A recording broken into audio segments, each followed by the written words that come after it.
ওৰাং ৰাষ্ট্ৰীয় উদ্যানত বিশ্ব পৰিৱেশ দিৱস উদযাপন ৰাষ্ট্ৰীয় উদ্যানখনৰ প্ৰেক্ষাগৃহত অনুষ্ঠিত হয় উক্ত সজাগতা সভা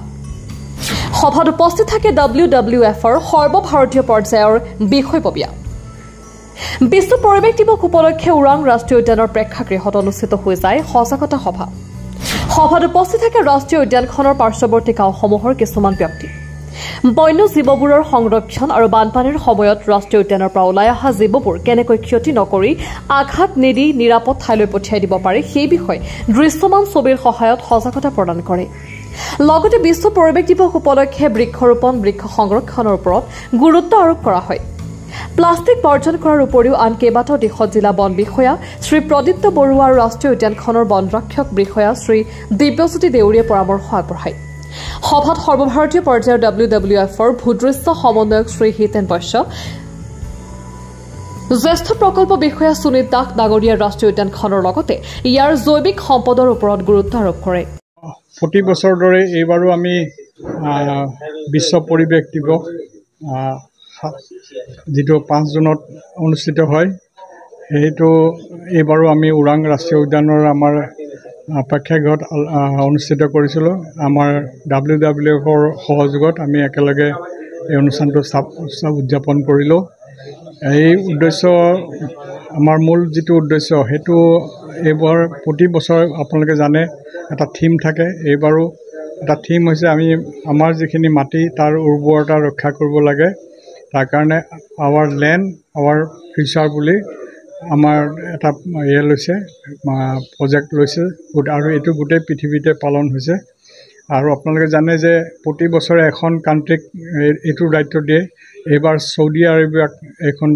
পালন কৰিব দায়িত্ব দিছে মুখ্য কাৰ্যসূচী ইতিমধ্যে তাত আৰম্ভ হৈ গৈছে আমিও ইয়াতে উদযাপন কৰি বিশেষকৈ আমাৰ দাঁতিকাষৰীয়া অঞ্চলৰ ৰাইজ আহিলে আৰু আমি গছ বৃক্ষৰোপণ কৰিলোঁ তাৰপিছতে মিটিংখন আমাৰ আলোচনা চক্ৰটো আৰম্ভ হ'ল বিশ্বৰ পৰিৱেশ সংৰক্ষণত আমাৰ ৰাইজৰ যিখিনি কৰিবলগীয়া কৰণীয় সেই বিষয়ে সজাগতা বঢ়াবৰ কাৰণে আমি তেখেতসকলক আজি কিছুমান কথা কোৱা হ'ল তেখেতসকলৰ সজাগতা বৃদ্ধি কৰা হ'ল আৰু তেখেতৰ এই সজাগতাই যাতে আমাৰ অঞ্চলত ৰাইজৰ সজাগতা বৃদ্ধি কৰে সেইটোৱে আমাৰ উদ্দেশ্য এতিয়া চাৰিওদিশে বানপানীৰ এটা সময় এই সময়ত জীৱ-জন্তু সুৰক্ষা দিবলৈ কি পন্থা অৱলম্বন কৰিব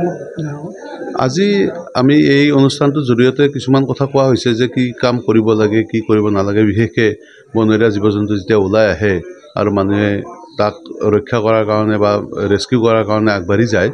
তেতিয়া কি সাৱধানতা অৱলম্বন কৰিব লাগে সেই বিষয়ে কোৱা হৈছে কিন্তু আমি ইয়াতে শেষ নকৰোঁ আমি এতিয়া ইয়াৰ পিছত য'ত যিবিলাক ঠাইত তাৰমানে বানপানীৰ পৰা আক্ৰান্ত হয় সেই ঠাইত গৈ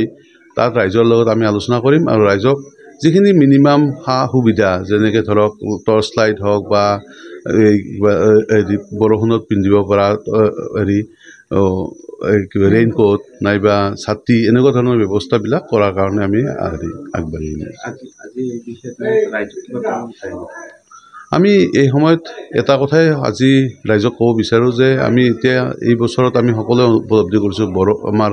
গৰমে কেনেকুৱা এটা ৰূপ লৈছে আৰু এতিয়াও মই ভাবোঁ যে প্ৰকৃতিয়ে আমাক ৱাৰ্ণিং দিছে আৰু এই ৱাৰ্ণিংটো আমি বুজি পাব লাগে আৰু সেইমতে এতিয়াই আমি প্ৰকৃতি যাতে ধ্বংস নকৰোঁ দৰঙৰ পৰা ফাৰুক মণ্ডলৰ ৰিপৰ্ট সুহানা লাইভ